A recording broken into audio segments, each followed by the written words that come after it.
ಸಮಸ್ಯೆ ಇಲ್ಲದೆ ಇರತಕ್ಕಂಥ ವ್ಯಕ್ತಿ, ಕುಟುಂಬ, ಸಂಘ, ಸಂಸ್ಥೆ, ಸರ್ಕಾರ, ಸಮಾಜ ಯಾವುದೂ ಇಲ್ಲ. ಸಮಸ್ಯೆಯೇ ಜೀವನ. ಆದರೆ ಸಮಸ್ಯೆಯನ್ನ ಹೇಗೆ ಪರಿಹಾರ ಮಾಡಬೇಕು ಅಂತೇಳಿ ಆಲೋಚನೆ ಮಾಡ್ತಕ್ಕಂಥದ್ದು ತುಂಬ ಜಾಣ್ಮೆಯ ಒಂದು ಕೆಲಸ. ಸಮಸ್ಯೆಯ ಸುಳಿಯಲ್ಲಿ ಸಿಕ್ಕಾಕೊಂಡು ಒದ್ದಾಡ್ತಕ್ಕಂಥದ್ದು ಮತ್ತೊಂದು ಸಮಸ್ಯೆ ಆಗುತ್ತೆ. ಸಮಸ್ಯೆಯನ್ನು ಮುಕ್ತವಾಗಿ ಚರ್ಚೆ ಮಾಡಿದ್ರೆ, ಮಾತನಾಡಿದ್ರೆ, ಮನವಿಚ್ಚಿ ಮಾತನಾಡಿದ್ರೆ ಅದರ ಪರಿಹಾರ ಮಾರ್ಗಗಳು ತಂತಾನೆ ಗೋಚರಿಸುತ್ತೆ. ಅಂತಹ ಒಂದು ವೇದಿಕೆ ನಮ್ಮ ಪ್ರಾಬ್ಲಮ್. ಏನು ಮಾಡೋದು? ನಮ್ಮ ಪ್ರಾಬ್ಲಮ್ ಶುರು ಮಾಡಿದ್ದೀವಿ, ನಮ್ಮದೇ ಸಮಸ್ಯೆ ಆಗ್ಬಿಟ್ಟಿದೆ. ಯಾಕೆಂದ್ರೆ ಇಲ್ಲಿ ಬರ್ತಕ್ಕಂಥವರೆಲ್ಲರೂ ಕೂಡ ಸಮಸ್ಯೆಗಳು ಹೇಳೋಕೆ ಬಂದಿದ್ದಾರೆ. ಹಾಗಾಗಿ ಈ ಕಾರ್ಯಕ್ರಮ ನಡೆಯೋದು, ಮಾಡೋದು, ತಲುಪೋದು ಎಲ್ಲವೂ ಕೂಡ ಒಂದು ರೀತಿಯಲ್ಲಿ ಸಣ್ಣ ಸಮಸ್ಯೆಗಳಾಗಿದೆ. ಇಲ್ಲಿ ಹೇಗೂ ಇರಲಿ, ಇವತ್ತು ನಾವು ವೃತ್ತಿ ರಂಗಭೂಮಿಯ ಒಳ ಅಂತರಂಗವನ್ನು ಅರ್ಥ ಮಾಡ್ಕೊಳ್ತಕ್ಕಂಥ ಪ್ರಯತ್ನವನ್ನು ಮಾಡ್ತಾ ಇದ್ದೀವಿ. ಹಾಗಾಗಿ ಅದರ ಸಮಸ್ಯೆಗಳನ್ನ ಬಿಚ್ಚಿಡುವುದಕ್ಕೋಸ್ಕರವಾಗಿ ನಮ್ಮೊಟ್ಟಿಗೆ ಬಂದಿದ್ದಾರೆ ರಾಷ್ಟ್ರ ಪ್ರಶಸ್ತಿ ವಿಜೇತರಾಗಿರ್ತಕ್ಕಂಥ ಮತ್ತು ವೃತ್ತಿ ರಂಗಭೂಮಿಯಲ್ಲಿ ತಮ್ಮದೇ ಆಗಿರ್ತಕ್ಕಂಥ ಚಾಪನ್ನು ಮೂಡಿಸಿರ್ತಕ್ಕಂಥ ಬಂಗಾರೇಶ್ ಅವರು. ಚಿಂದೋಡಿ ಬಂಗಾರೇಶ್, ತಮಗೆ ಕಾರ್ಯಕ್ರಮಕ್ಕೆ ಸ್ವಾಗತ. ನಮಸ್ಕಾರ. ಮತ್ತೊಬ್ಬರನ್ನ ರಾಜು ಅಂತ ಹೇಳಿದ್ರೆ ಯಾರಿಗೂ ಅರ್ಥ ಆಗೋದಿಲ್ಲ, ಅವರನ್ನ ಜೂನಿಯರ್ ವಿಷ್ಣುವರ್ಧನ್ ಅಂತ ಹೇಳಿದ್ರೆ ಅರ್ಥ ಆಗುತ್ತೆ. ಅವರು ಕೂಡ ವೃತ್ತಿ ರಂಗಭೂಮಿಯಲ್ಲಿ ತಮ್ಮನ್ನು ತೊಡಗಿಸಿಕೊಂಡು ಸಾಕಷ್ಟು ಕೆಲಸಗಳನ್ನು ಮಾಡಿದ್ದಾರೆ. ರಾಜು ಅವರೇ, ತಮಗೆ ಕಾರ್ಯಕ್ರಮಕ್ಕೆ ಸ್ವಾಗತ. Thank you sir. ತಮ್ಮ 5ನೇ ವರ್ಷದಿಂದ ಮುಖಕ್ಕೆ ಬಣ್ಣವನ್ನು ಹಚ್ಚಿಕೊಂಡು ಬಣ್ಣದಲ್ಲೇ ಬದುಕ್ತಿರ್ತಕ್ಕಂಥ ಎಲ್ಲಾ ರಂಗಗಳಲ್ಲೂ ಹವ್ಯಾಸಿ, ವೃತ್ತಿ ಎಲ್ಲ ಕೆಲಸ ಮಾಡಿರ್ತಕ್ಕಂಥ, ದಾಖಲೆಗಳನ್ನು ಮಾಡಿರ್ತಕ್ಕಂಥ ನಟಿ, ನಿರ್ದೇಶಕಿ ಹೆಲನ್ ಮೈಸೂರ್, ತಮಗೆ ಕಾರ್ಯಕ್ರಮಕ್ಕೆ ಸ್ವಾಗತ. ವೀಕ್ಷಕರೇ, ಜನಪದ ರಂಗಭೂಮಿ, ಗ್ರಾಮೀಣ ರಂಗಭೂಮಿ ಅದು ವಿಕಸಿತವಾಗಿ ನಂತರ ವೃತ್ತಿ ಮತ್ತು ಹವ್ಯಾಸಿಯಾಗಿ ತನ್ನ ದಾರಿಗಳನ್ನು ಕಂಡುಕೊಳ್ತು. ವೃತ್ತಿ ರಂಗಭೂಮಿ ಅಂತಂದ್ರೆ ಬಣ್ಣವನ್ನೇ ತಮ್ಮ ಬದುಕನ್ನಾಗಿ ಜೀವಿಸುವಂತ ಒಂದು ಕತೆ. ಹವ್ಯಾಸಿ ಅಂತಂದ್ರೆ ಅದನ್ನ ಪ್ರವೃತ್ತಿಯನ್ನಾಗಿ ಇಟ್ಕೊಳ್ತಕ್ಕಂಥದ್ದು. ಇದು ಪ್ರಾರಂಭದ ಪೀಠಿಗೆ. ಯಾವುದೋ ಒಂದು ಸುದ್ದಿ, ಸಂತೋಷದ ಸುದ್ದಿ, ಒಂದು ಆಮಂತ್ರಣ ಪತ್ರ ಕೈಯಲ್ಲಿ ನೋಡಿ ಬಹಳ ಸಂತೋಷವಾಗಿದೆ ಸರ್. ಈಗ ಅಖಿಲ ಕರ್ನಾಟಕ ವೃತ್ತಿ ನಾಟಕ ಕಂಪನಿ ಸಮಗ್ರ ಕಲಾವಿದರ ಒಕ್ಕೂಟ ಅಸ್ತಿತ್ವಕ್ಕೆ ಬರ್ತಾ ಇದೆ ಅಂತ ಕೇಳಿ ಬಹಳ ಸಂತೋಷವಾಯ್ತು. ಅಂದ್ರೆ ನನ್ನ ಪ್ರಶ್ನೆ, ಈವರೆಗೂ ಇರ್ಲಿಲ್ವೇ ಒಕ್ಕೂಟ? ಹೌದು ಸರ್, ಇರ್ಲಿಲ್ಲ. ಯಾಕೆ ಇರ್ಲಿಲ್ಲ ಸರ್? ಅದು ಯಾಕಿರ್ಲಿಲ್ಲ ಅನ್ನೋದಕ್ಕಿಂತ ಬೆಂಗಳೂರಿನಲ್ಲಿ ಮುಖ್ಯವಾಗಿ ಇರ್ಲಿಲ್ಲ. ಅದು ಕೆಲವು ಕಡೆ ಕರ್ನಾಟಕದಲ್ಲಿ ಜಿಲ್ಲಾ ಕೇಂದ್ರಗಳಲ್ಲಿ ಕೆಲವು ವೃತ್ತಿ ರಂಗಭೂಮಿ ಸಂಘಗಳನ್ನ ಮಾಡ್ಕೊಂಡಿದ್ರು, ಇದಾವೆ. ಅದು ಜಿಲ್ಲಾ ಮಟ್ಟಕ್ಕೆ, ಅಖಿಲ ಕರ್ನಾಟಕದಲ್ಲಿ ಆಗಿರ್ಲಿಲ್ಲ. ಇದು ಹೀಗೆ ನಡೀತಾ ಇತ್ತು. ಅಲ್ಲಲ್ಲೇ ಮಾಡ್ಕೋತಾನೆ ಇದ್ರು ಪಾಪ. ಅವರವರ ಜಿಲ್ಲೆಗಳಲ್ಲಿ ಎಷ್ಟು ಸಾಧ್ಯವೋ ಅಷ್ಟೊಂದು ಮಾಡ್ಕೊಂಡು ನಡೀತಾನೆ ಇತ್ತು ಅದು. ಹೀಗಿರ್ಬೇಕಾದ್ರೆ ಇದು ಅವ್ರದ್ದು ಬೆಂಗಳೂರಿಗೆ ಬಂದು ತಮ್ಮ ಸಮಸ್ಯೆಗಳನ್ನ ಸರ್ಕಾರಕ್ಕಾಗಲಿ ಅಕಾಡೆಮಿಗಾಗಲಿ ಯಾವುದೇ ಒಂದು ವಿಷಯದಲ್ಲಿ ಅವರು ತೊಡಗಿಸ್ಕೋಬೇಕು ಅನ್ನೋದಾಗ್ಲಿ ಪರಿಚಯಿಸ್ಕೊಳ್ಬೇಕಾದ್ರೆ ಬಹಳ ಸೀಮಿತವಾಗ್ತಾ ಇತ್ತು. ಇಬ್ರು ಮೂವರೇ ಬರೋದು, ಏನೋ ಹೇಳೋದು, ಅವ್ರೇನೋ ಕೇಳೋದು, ನೀವು ಯಾರು ಅಂತ ಅವ್ರು ನಮ್ಮನ್ನು ಕೇಳೋದು, ಇಲಾಖೆಯವರು. ಇದನ್ನ ಗುರುತಿಸ್ಕೊಳಕ್ಕೆ ಆಗ್ತಾ ಇರ್ಲಿಲ್ಲ. ಈ ಒಂದು ಸಮಸ್ಯೆ ಇದ್ದೇ ಇತ್ತು. ನಮ್ಮದು ಪ್ರಾರಂಭದಲ್ಲಿ ವೃತ್ತಿ ನಾಟಕ ಕಂಪನಿ ಒಂದು ನಾವು ಸಂಘದವರಲ್ಲಿ ಇದ್ದೀವಿ. ಅದೊಂದು ಮಾಲೀಕರ ಸಂಘ ಇದೆ. ಆದರೆ ಆ ಮಾಲೀಕರ ಸಂಘ, ನಾನು ವೃತ್ತಿ ಕಂಪನಿ ನಟನೂ ಹೌದು, ಮಾಲೀಕನೂ ಹೌದು, ನಿರ್ದೇಶಕನೂ ಹೌದು. ಈಗ ಅಲ್ಲ ಅನ್ನೋ ಶಬ್ದ ನನ್ನ ಇಲ್ವೇ ಇಲ್ಲ ಆ ರಂಗದಲ್ಲಿ. ಎಲ್ಲದಕ್ಕೂ ಹೌದು ಹೌದು ಅಂತಾನೆ ಇದ್ದೇನೆ. ಸಿನಿಮಾದಿಂದ ಹಿಡಿದು ನಾಟಕದವರೆಗೂ ಇದ್ದೇನೆ ಅದನ್ನು. ಆವಾಗ ಏನಾಯ್ತು, ಇದು ಇದ್ದಾಗ ಸಮಸ್ಯೆ ಬಂದಾಗ ಕಲಾವಿದರೆಲ್ಲ ಸೇರ್ಕೊಂಡು ಅಲ್ಲಲ್ಲೇ ಎತ್ತು ಗೌರವಿಸ್ತಿದ್ರು. ನಾವು ಅವ್ರ ಕೆಲಸಗಳು ಆಗ್ತಾ ಇರ್ಲಿಲ್ಲ. ಕೆಲಸಗಳು ಅಂದ್ರೆ ಎಲ್ಲರನ್ನೂ ಒಂದು ಛತ್ರಿ ಅಡಿಯಲ್ಲಿ ತರ್ತಕ್ಕಂಥ ಕೆಲಸವನ್ನ ಒಂದು ಪ್ರಯತ್ನ ಮಾಡ್ತಾ ಇದ್ದೀರಿ. ಸಂತೋಷ. ಎಷ್ಟು ವೃತ್ತಿ ಸಂಸ್ಥೆಗಳಿದೆ ಇವತ್ತು ವೃತ್ತಿ ರಂಗಭೂಮಿ? 26 ಕಂಪನಿಗಳಿದೆ, ಜೀವಂತವಾಗಿದೆ. 26 ಕಲಾವಿದರು ಬಹುಶಃ ಇರಬಹುದು. ಸಾವಿರಾರು ಜನ ಇದೆ, ವೃತ್ತಿಯಾಗಿರ್ತಕ್ಕಂಥವ್ರ ಲೆಕ್ಕ ಹಾಕಿದ್ರೆ 1-1.5 ಸಾವಿರ ತನಕ ಇದ್ದಾರೆ ಸರ್ ಈಗ. ಕಲಾವಿದರಿಂದ ನಾವು ಇದನ್ನ ಸ್ಪೆಸಿಫಿಕ್ ಆಗಿ ಏನ್ ಹೇಳ್ತಾ ಇದ್ದೀನಿ ಅಂದ್ರೆ, ಬೇರೆ ಪಾತ್ರ ಮಾಡೋದು ಅಷ್ಟೇ ನಾನು ಹೇಳ್ತಾ ಇಲ್ಲ. ಅಲ್ಲಿ ಕಸ ಹೊಡೆಯೋನಿಂದ ಹಿಡಿದು ಎಷ್ಟೋ ಸಾವಿರಾರು ಜನ ಪ್ರತಿಯೊಬ್ಬನು, ಕಸ ಹೊಡೆಯೋನಿಂದ ಹಿಡಿದು ಬೋರ್ಡಿಂಗ್ ಮಾಡೋನಿಂದ ಹಿಡಿದು ಪ್ರತಿಯೊಬ್ಬನು ಗೇಟ್ ನಲ್ಲಿ ಟಿಕೆಟ್ ಹರಿಯೋನಿಂದ ಹಿಡಿದು ಹಿಡಿದು ಎಲ್ಲರೂ ಕೂಡ ಕಂಪನಿಗಳು ಜೀವಂತವಾಗಿದೆ ಸರ್. ಹೇಗಿದೆ ಪ್ರತಿಕ್ರಿಯೆ ವೃತ್ತಿ ರಂಗಭೂಮಿಯ ನಾಟಕಗಳಿಗೆ? ಪ್ರೇಕ್ಷಕರ ಪ್ರತಿಕ್ರಿಯೆ ಬಹಳ ಚೆನ್ನಾಗಿದೆ ಸರ್. ಈಗ ವಾತಾವರಣ ವೃತ್ತಿನಿರತ ಕಂಪನಿಗಳಲ್ಲಿ ಏನಾಗಿದ್ರೆ ಸಾಮಾಜಿಕವಾಗಿ ನಡೀತಕ್ಕಂಥ ಘಟನಾವಳಿಗಳನ್ನ ಹಾಸ್ಯದ ಮುಖಾಂತರ, ಕೆಲವರಿಗೆ ನೇರವಾಗಿ ಹೇಳಿದ್ರೆ ಅದು ತಡ್ಕೊಳ್ಳೋ ಶಕ್ತಿ ಇರಲ್ಲ ಕೆಲವ್ರಿಗೆ. ಅದನ್ನ ವಿರೋಧ ಮಾಡ್ತಕ್ಕಂತ ಒಂದು ವಾತಾವರಣ ಹುಟ್ಟಾಕತ್ತೆ. ಅದನ್ನ ಹಾಸ್ಯದ ಮುಖಾಂತರ, ನಗಸುವ ಮುಖಾಂತರ ಸಮಾಜನ ತಿರ್ತಕ್ಕಂಥ ಕೆಲಸವನ್ನ ನಮ್ಮ ವೃತ್ತಿ ನಾಟಕ ಕಂಪನಿಯವರು ಮಾಡ್ತಿದ್ದಾರೆ. ಈಗ ಹಾಸ್ಯದ ರೂಪದಲ್ಲಿ ಕೊಡ್ತಾ ಒಂದು ಕಥೆಯನ್ನ ಹೆಣೆದ್ಬಿಟ್ಟು ಆ ಕಥೆ ಸಂಸಾರದ ಕಥೆಗಳನ್ನು ಹೆಣೆದ್ಬಿಟ್ಟು ಮಾಡ್ತಿದ್ದಾರೆ. ಜನ ಅದನ್ನ ಸ್ವೀಕರಿಸ್ತಾ ಇದಾರೆ. ಯಾಕಂದ್ರೆ ಅಲ್ಲೆಲ್ಲ ಅವ್ರದ್ದೊಂದು ಪಾತ್ರ ಬಂದಿರುತ್ತೆ, ಅಲ್ಲಿ ಪ್ರೇಕ್ಷಕನ ಪಾತ್ರ ಅಲ್ಲಿ ಬಂದಿರುತ್ತೆ. ಅದನ್ನ ಹೇಳ್ಕೊಳಕ್ ಆತನ ಕೈಯಿಂದ ಆಗ್ತಿರಲ್ಲ. ಅವಾಗ ಅದನ್ನ ನೋಡ್ಬಿಟ್ಟು ನಂದೊಂದು ಕ್ಯಾರೆಕ್ಟರ್ ಇದಲ್ಲ, ಏನೇನ್ ಬದಲಾವಣೆ ಆಯ್ತು ನಂದ್ರಲ್ಲಿ ಅಂತ ತೋರಿಸ್ತಕ್ಕಂಥ ಸಾಧ್ಯ ಆಯ್ತದೆ. ವೃತ್ತಿ ರಂಗಭೂಮಿಯ ಕಂಪನಿಯನ್ನು ಸುಲಭವೇ ಸರ್? ಸುಲಭನಾ? ಸಾಧ್ಯವೇ ಇಲ್ಲ. ಸುಲಭ ಅನ್ನೋ ಪ್ರಶ್ನೆ ಇಲ್ವೇ ಇಲ್ಲ. ಕಷ್ಟಕರವಾದ ಬದುಕನ್ನು ಸಾಗಿಸ್ತಕ್ಕಂತ ಒಂದು ಏನಾದ್ರೂ ಈ ನಮ್ಮ ನಾಡಿನಲ್ಲಿ ಇದ್ರೆ ಅದು ಮೊದಲನೇ ವೃತ್ತಿ ಕಂಪನಿಗೆ, ವೃತ್ತಿ ರಂಗಭೂಮಿ. ಈ ಜೀವನವನ್ನ ನಾಟಕ ಉಸಿರಾಗಿಸ್ಕೊಂಡವ್ರು ಅಲ್ವೇ. ಮತ್ತೆ ನೋಡಿ, ಸಾಮಾನ್ಯ ಒಬ್ಬ ಅನಕ್ಷಸ್ತ್ರ ಕೂಡ ಸಹಿತ ದೊಡ್ಡ ದೊಡ್ಡ ಪಾತ್ರಗಳನ್ನ, ರಾವಣಂತ ಪಾತ್ರ, ಸೀತೆ ಅಂತ ಪಾತ್ರ, ದ್ರೌಪದಿ ಅಂತ ಪಾತ್ರ, ಶುದ್ಧ ಕನ್ನಡದ ಕಗ್ಗಂಟಾಗಿರ್ತಕ್ಕಂಥ ಶಬ್ದಗಳನ್ನು ಉಚ್ಚಾರಣೆ ಮಾಡ್ತಾರೆ ಅನಕ್ಷರಸ್ಥರು. ಇದು ಮುಖ್ಯ. ಅವ್ರಿಗೆ ಅವ್ರಿಗೆ ಗೊತ್ತೇ ಇಲ್ಲ ಅವ್ರು ಓದೋದಕ್ಕೆ ಬರೆಯೋದಕ್ಕೆ. ಆದ್ರೆ ಅವ್ರ ಪಾತ್ರ ಮಾಡ್ತಾ ಇದ್ರೆ ಅವರೇ ದ್ರೌಪದಿನೇ ಅರ್ಥ ಮಾಡ್ಕೊಳ್ತಾರೆ. ಸಾಹಿತ್ಯ ಆಗಿರ್ಬೋದು. ಇಲ್ಲ ಸರ್, ಈ ರೀತಿ ನಿರ್ದೇಶಕರು ಇರ್ತಾರೆ, ಮಾಲೀಕರುಗಳು ಇರ್ತಾರೆ, ಸೀನಿಯರ್ ಕಲಾವಿದರು ಇರ್ತಾರೆ.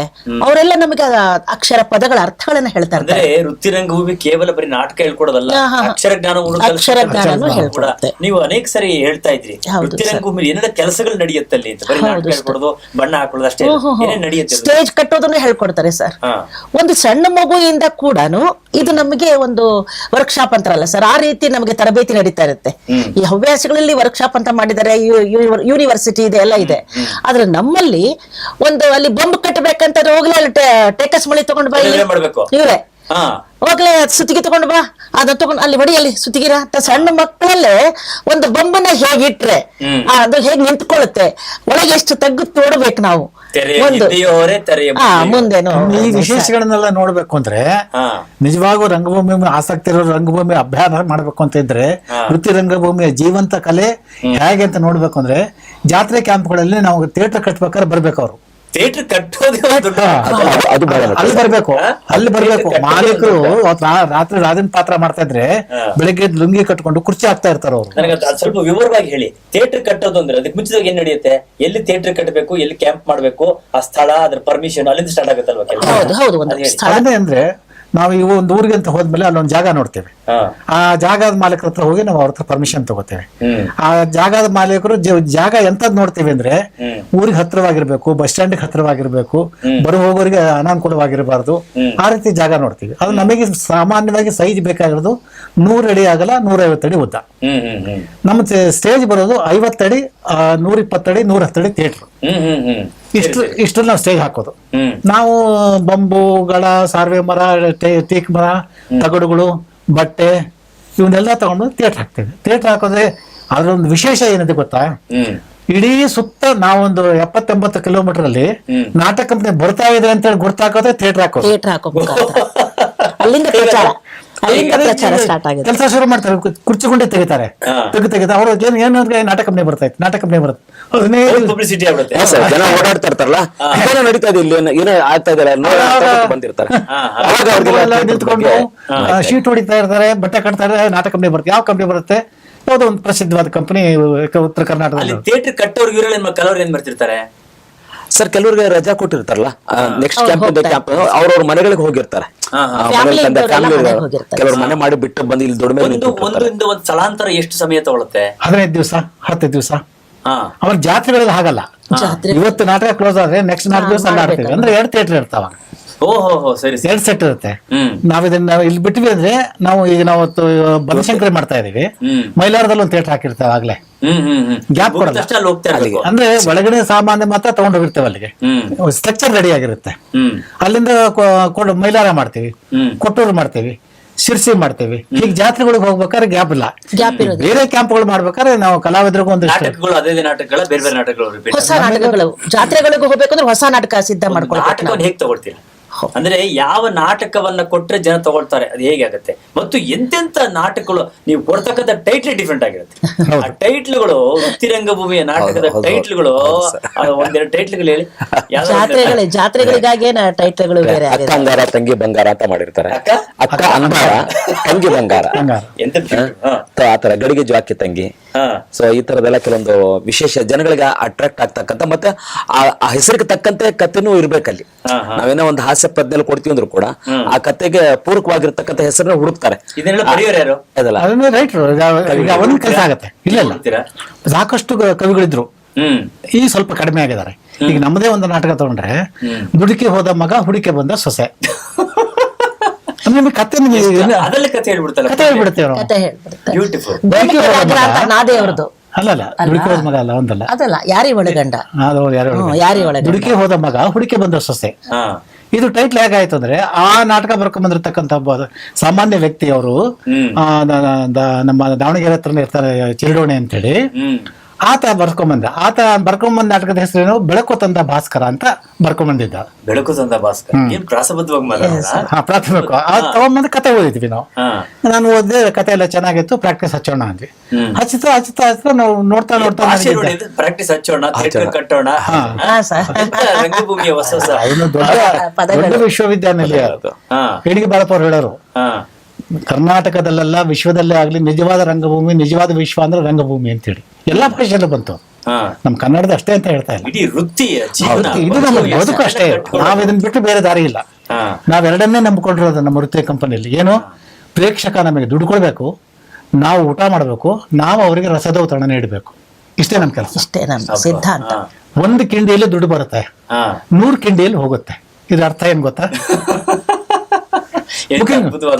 ಹೌದು, ಬುಕಿಂಗ್ ಆಫೀಸ್ ಟಿಕೆಟ್ ಕೊಡ್ತಾರಲ್ಲ, ಅವನು ಪ್ರೇಕ್ಷಕ ಬಂದು ಟಿಕೆಟ್ ತಗೋತಾನೆ, ಮುಂದೆ ಕಿಂಡಿ ನಮ್ಗೆ ದುಡ್ಡು ಬರೋದು. ಬೋರ್ಡಿಂಗ್ ಅಂತೆ, ಪೇಮೆಂಟ್ ಅಂತೆ, ಪೊಲೀಸರಿಗಂತೆ, ಲೈಸೆನ್ಸ್ ಅಂತೆ, ಎಲ್ಲ 100 ಕಿಂಡಿಗಳಲ್ಲಿ ಹೋಗುತ್ತದು. ಕರೆಂಟ್ ಬಿಲ್ ಎಲ್ಲ ಆಗಿ ಕಲಾವಿದರು ಅದರ ಕಂಪನಿ ಮಾಲಕನ ಅದೃಷ್ಟ ಚೆನ್ನಾಗಿರ್ಬೇಕು, ಮತ್ತೆ ನಟರ ಸಹಕಾರ ಇರಬೇಕು. ಕಂಪನಿ ಯಶಸ್ವಿಯಾಗಿ ನಡಿಬೇಕು ಅಂದ್ರೆ ಮಾಲೀಕ ಒಂದು 3 ತತ್ವಗಳನ್ನ ಬಹಳ ಚೆನ್ನಾಗಿ ಅನುಸರಿಸಬೇಕು. ಏನು ಅಂದ್ರೆ, ಮೊದಲನೇದು ಅವನು ನಟ ಆಗಿರ್ಬೇಕು, ಅವನೇ ಸ್ವತಃ ನಟ ಆಗಿರ್ಬೇಕು. ಇಲ್ಲ ಸಾಹಿತಿ ಆಗಿರ್ಬೇಕು, ಇಲ್ಲ ಅವನು ಅದ್ಭುತ ಬರಹಗಾರ ಆಗಿರ್ಬೇಕು, ನಟರಾಗಿರ್ಬೇಕು, ಮಾಲೀಕ. ನಾವು ಇಷ್ಟಿದ್ರೆ ಮಾತ್ರ ಮಾಲೀಕನಾಗೋದಕ್ಕೆ ಸಾಧ್ಯ. ನಟ ಮಾಲೀಕನಾಗ್ಬೋದು, ಮಾಲೀಕ ನಟರಾಗೋದು ಬಹಳ ಕಡಿಮೆ ಅಲ್ವೇ? ಒಂದು ಕಾಲದಲ್ಲಿ ಏನಾಗಿತ್ತು ಅಂದ್ರೆ, ದೊಡ್ಡ ದೊಡ್ಡ ಪಾತ್ರ ಮಾಡ್ತಕ್ಕಂಥವರೆಲ್ಲರೂ ಕಂಪನಿ ಮಾಡಿದ್ರು. ಸುಬ್ಬಯ್ಯನಾಡು ಅವರು ಪಾತ್ರ ಮಾಡಿದಾಗ ಸುಬ್ಬಯ್ಯನಾಡು ಕಂಪನಿ ಅಂತ ಆಯ್ತು. ಆಮೇಲೆ ನಮ್ಮ ಹಿರಣ್ಣಯ್ಯನವರು ಪಾತ್ರ ಮಾಡುವಾಗ ಅವರು ಒಂದು ಕಂಪನಿ ಆಯ್ತು, ಗುಬ್ಬಿ ವೀರಣ್ಣವರು. ಹೀಗೆ ಒಂದೊಂದು ಕಲಾವಿದರಲ್ಲಿ ಒಬ್ಬೊಬ್ರು ಬಂದು ಪಾತ್ರ ಮಾಡಿದ್ರು. ಹೊರಗಡೆ ಬಂದು ಅವರು ಶ್ರೀಕಂಠ ಮೂರ್ತಿಗಳು ಅಂತ ಇದ್ರು, ಅವ್ರು ದೊಡ್ಡ ಪಾತ್ರ ಮಾಡೋರು. ಅವ್ರೇನ್ ಮಾಡಿದ್ರು, ಅವರು ಒಂದು ಕಂಪನಿ ಮಾಡಿದ್ರು. ಅವ್ರವ್ರ ಪಾತ್ರದ ವೈಖರಿಯಿಂದ ಸಾಮಾಜಿಕ, ಪೌರಾಣಿಕ, ಐತಿಹಾಸಿಕ ನಮ್ಮ ಪರಂಪರೆ ಬಂದು ನಮ್ಮ ಕಂಪನಿಗೆ KBR ಡ್ರಾಮಾ ಕಂಪನಿ, ನಮ್ಮ ಅಜ್ಜವರು ಸ್ಥಾಪನೆ ಮಾಡಿದ ಕಂಪನಿ, ಇನ್ನು 2 ವರ್ಷ ಹೋದ್ರೆ 1.5 ವರ್ಷ 100 ವರ್ಷ ನಮ್ಮ ಕಂಪನಿಗೆ. 100 ವರ್ಷ ಇದು KBR ಕಂಪನಿಗೆ. ಇನ್ನು ಇದುವರೆಗೂ ನಮ್ಮ 6ನೇ ಜನರೇಷನ್ ಪಾತ್ರ ಮಾಡ್ತಾ ಇದೆ. ಏನ್ ಮಾತಾಡ್ತೀವಿ? ಈಗಿನ ನಮ್ಮ ಅದ್ಭುತ ನಾಟಕ ರಂಗಭೂಮಿಗೆ ದೊಡ್ಡ ಕೊಡುಗೆ ನಾನು ಬರೆದ ನೋಡಿದ್ದು, ಮತ್ತೆ ಎಲ್ಲರೂ ನೋಡಿದಾರೆ ನಾಟಕನ, ಶಿರಡಿ ಸಾಯಿಬಾಬಾ. ಬಹಳ ಚೆನ್ನಾಗಿದೆ ಅಂತ, ಬಹಳ ಒಳ್ಳೆ. ಹೌದು, ಇಡೀ ಒಂದು ವಾತಾವರಣ ನಿರ್ಮಾಣ ಮಾಡ್ತೀರಾ, ಪೂಜೆ ದೈವೇಚ್ಛೆ, ಅದು ಸಾಯಿಬಾಬಾನ ಕರುಣೆ ನಮಗೆ ಅದು. ಅದರಿಂದ ರಂಗಭೂಮಿ ಪರಂಪರೆ ಹೇಗಿತ್ತು ಅಂದ್ರೆ, ಇಡೀ ಸಮಾಜವನ್ನ ಕಟ್ಟಿಕೊಡುವಂತ ಮಹಾನ್ ಶಕ್ತಿ ಇತ್ತು ಅದಕ್ಕೆ. ಅದನ್ನ ನೋಡ್ತಾ ಇದ್ರು ಜನ. ಅಲ್ಪ ಸ್ವಲ್ಪ ಜನ ಕೆಡಿಸಿರ್ಬೋದು. ಯಾಕೆ ಕೆಡಿಸೋದಕ್ಕೆ ಕಾರಣ ಏನಂದ್ರೆ ಹೊಟ್ಟೆಪಾಡು, ಕಾರಣ ಎಷ್ಟೇ ಅಲ್ಲಿ. ಅಷ್ಟೇ ನಾಟಕ ಆಡ್ತಾರೆ, ಅದ್ ಮಾಡ್ತಾರೆ, ಇದನ್ನ ಮಾಡ್ತಾರೆ, ಅದು ಇದ್ದೇ ಇದೆ ದೋಷ. ಅಪವಾದಗಳು ಏನೇ ಇರುತ್ತೆ ಅಂದ್ರೆ, ಪ್ರೇಕ್ಷಕರನ್ನ ಕರೆತರಕ್ಕೋಸ್ಕರ ಏನೆಲ್ಲ ಟ್ರಿಕ್ಸ್ ಗಳನ್ನ ಮಾಡ್ಲೇಬೇಕಾಗುತ್ತೆ. ಕೆಲವೊಂದು ಶಬ್ದಗಳನ್ನ ಸರ್, ಅದನ್ನ ನಾವು ತಿಳ್ಕೊಳ್ಳೋದ್ರ ಮೇಲೆ ಅವಲಂಬನೆ. ಈಗ ಉದಾಹರಣೆ ಹೇಳ್ತಾನೆ, ಒಬ್ಬ ತಬಲಾ ಮಾಸ್ಟರ್ ಕ್ಯಾರೆಕ್ಟರ್ ಇರ್ತಾತ, ಆತ ಬಂದ ನೀವೇ ಏನ್ ಕೆಲಸ ಮಾಡ್ತೀರಾ ಅಂತ ಕೇಳ್ತಾರೆ ಅವರು. ನಾನ್ ತಬಲಾ ಮಾಸ್ಟರ್ ಅಂತ. ಹೌದಾ ಅಂದಾಗ ಹೀರೋಯಿನ್ ಕೇಳ್ತಾಳ, ಪಕ್ಕದ ಕಾಮಿಡಿ ಹೀರೋಯಿನ್, ನೀವು ತಬಲಾ ತುಂಬಾ ಚೆನ್ನಾಗಿ ಬಾರಿಸ್ತೀರಲ್ವಾ? ಮೀನಿಂಗ್ ನೋಡಿ, ನೀವು ತಬಲಾ ತುಂಬಾ ಚೆನ್ನಾಗಿ ಬಾರಿಸ್ತೀರಲ್ವಾ? ಕೇಳ್ತೀರಾ ನಾನ್ ತಬಲಾ ಬಾರಿಸೋದು? ನಾನ್ ತಬಲಾ ಬಾರ್ಸಕ್ ನಿಂತಂದ್ರೆ ನೀವು ನಾನು ಬಿಟ್ಟು ಎಲ್ಲೂ ಹೋಗಲ್ಲ. ನೀವ್ಯಾರು ಬೇಕಾದ್ರೆ ಹೇಳಿ, ಇಲ್ಲಿ ನಿಮ್ಮ ರಸ್ತೆಯಲ್ಲಿ ನಿಮ್ ತಂದೆ ಎದುರು ಕುತ್ಕೊಂಡು ನಾನು ತಬಲಾ ಬಾರ್ಸಕ್ ಶುರು ಮಾಡ್ತೀನಿ. ನಾನ್ ಬಾರ್ಸಕ್ ಶುರು ಮಾಡ್ಬಿಟ್ರೆ ನೀವು ಆ ತಾಳ ಬಾರಿಸಿ, ಈ ತಾಳ ಬಾರಿಸಿ, ಅಷ್ಟೇ ಕಾಲದಲ್ಲಿ ಬಾರಿಸಿ, ಇಷ್ಟೇ ಕಾಲದಲ್ಲಿ ಬಾರಿಸಿ ಅಂದ್ರೆ ಗಂಟು ಬಿದ್ದು ಬಿಡ್ತೀರಾ ನೀವು. ಇದು ಸಹಜತೆ, ತಾಳ ಸಹಜತೆ.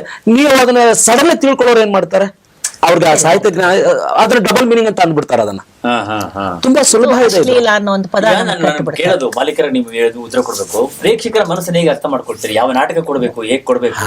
ಅದು ನಾವು ಸ್ವಲ್ಪ ಅಧ್ಯಯನ ಮಾಡ್ತೇವೆ. ಅಧ್ಯಯನ ಮಾಡ್ಬೇಕು. ಸಾಮಾಜಿಕ ನಾಟಕವನ್ನ ನಾವು ಯಾವ ರೀತಿ ಇರುತ್ತೆ ಬರ್ಕೊಂಡ್ ಬರ್ತಾರಲ್ಲ ಕಥೆನ, ಆ ಕಥೆ ಮೇಲೆ ನಾವು ಮೌಲ್ಯ ಅರ್ಥ ಮಾಡ್ಕೊಂಡು ಒಳ್ಳೊಳ್ಳೆ ನಾಟಕಗಳು ಬರ್ತಿದೆಯಾ ಈಗಲೂ ಕೂಡ? ಬರೆಯೋರು ಇದ್ದಾರಾ? ಇದ್ದಾರೆ, ಬರೆಯೋರು ಇದ್ದಾರೆ, ಕಡಿಮೆ ಆಗಿದ್ದಾರೆ. ಆ ಕೃಷಿ ಕಡಿಮೆ ಆಗಿದೆ. ಅದೆಲ್ಲ ಏನಾಗಿದೆ ಈಗ ಅಂತ ಹೇಳಿದ್ರೆ ಅವ್ರಿಗೆ ಮೊದಲೇ ನಾಟಕದಿಂದ ಸಿನಿಮಾ ಬರ್ತಾ ಇದ್ವು. ಹೌದು. ಅದರ ಪ್ರಭುತ್ವ ಮತ್ತೆ ಅದರಲ್ಲಿ ಸವಾಲು ಏನು? ಅದಕ್ಕಿಂತ ಉದಾಹರಣೆ ಅಲ್ಲ, ಬೇಕಾದಷ್ಟು ಇದಾವೆ. ಅದ್ಭುತವಾದ ನಾಟಕ. ಪಟ್ಟಣಕ್ಕೆ ಬಂದ ಅಲ್ಲಿ ಕಂಠ ಇವು ಪೌರಾಣಿಕ ನಾಟಕಗಳಾದ್ರೂ ಅಷ್ಟೇನೆ. ಹೌದು. ತಾಯಿ ಅಂತ ಬಂಜೆ ತೊಟ್ಟಲು ಪಿಕ್ಚರ್ ತಾಯಿ ಅಂತ ಮಾಡಿದ್ರು ಅನಂತ್ ನಾಗಶಂಕರ್ನಾಗ. ಸಿನಿಮಾ ಅಂತ ನಮ್ಮ ಪ್ರಾರಂಭವಾಗಿದ್ದೇ ಪೌರಾಣಿಕ ನಾಟಕಗಳ ಬೆನ್ನೆಲುಬಿನಿಂದ.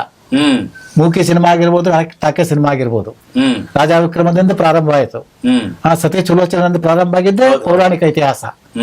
ಈ ಪರಂಪರೆ ನೋಡ್ಕೊಂಡ್ರೆ ರಂಗಭೂಮಿಯಿಂದ ಬಂದಿರತಕ್ಕಂಥ, ರಂಗಭೂಮಿಗೆ ಕೊಡುಗೆ ಕೊಟ್ಟಂತವ್ರು ಮಹಾನ್ ಲೇಖಕರು ಯಾರು?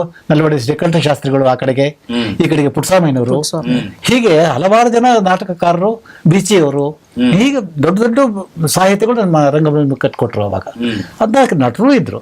ಆಮೇಲೆ ಕಾಲ ಸ್ವಲ್ಪ ಬದಲಾವಣೆ ಆಯ್ತು, ಐತಿಹಾಸಿಕಕ್ಕೆ ಬಂತು, ಭಕ್ತಿ ಪ್ರಧಾನಕ್ಕೆ ಬಂತು. ಸ್ವಲ್ಪ ಈ ಬರವಣಿಗೆಯಲ್ಲಿ ಏನಾದ್ರು ಸಿನಿಮಾದ ಪ್ರಭಾವ ಇದೆಯಾ? ಸಿನಿಮಾ ಪ್ರಭಾವ ಇಲ್ಲ. ಇಲ್ಲ ಇಲ್ಲ No. ಇಲ್ಲ. ಸಿನಿಮಾ ಪ್ರಭಾವ ನಮ್ಮ ರಂಗಭೂಮಿಗೆ ಇತ್ತೀಚೆಗೆ ಏನಾಗಿದೆ ಅಂದ್ರೆ ಈಗ ಸ್ವಲ್ಪ ಅದು ಸ್ವಲ್ಪ ಬದಲಾವಣೆ ಅಳವಡಿಸ್ಕೊಂಡಿದೆ ಹಾಡುಗಳಲ್ಲಿ ಮಾತ್ರ ವಿನಃ ಕೆಲವೊಂದು ಸ್ಟೈಲ್ಗಳು ಹಾಡುಗಳು ಬಿಟ್ರೆ ಈಗ ಅದು ಹಿಂದೆ ಈಗ ಒಂದು 5 ವರ್ಷದ ಹಿಂದೆನೂ ಕೂಡ ಇರ್ಲಿಲ್ಲ ಅದು. ಈ 5 ವರ್ಷದಿಂದ ಆ ಸಿನಿಮಾದ ಒಂದು ಹಾಡುಗಳಿಗೋಸ್ಕರ ಜನಗಳಿಗೆ ಮನೋರಂಜನೆ ಸಿಗೋದಕ್ಕೆ ನಮ್ಮ ರಂಗಗೀತೆಗಳು ಬೇಗ ಮನ ಮುಟ್ಟಲ್ಲ ಅಂತ ಹೇಳ್ಬಿಟ್ಟು. ವೀಕ್ಷಕರೇ, ಒಂದು ವಿರಾಮ ತೆಗೆದುಕೊಳ್ತಾ ಇದೀವಿ. ವಿರಾಮದ ನಂತರ ಮತ್ತೆ ಮುಂದುವರಿಸ್ತೇವೆ.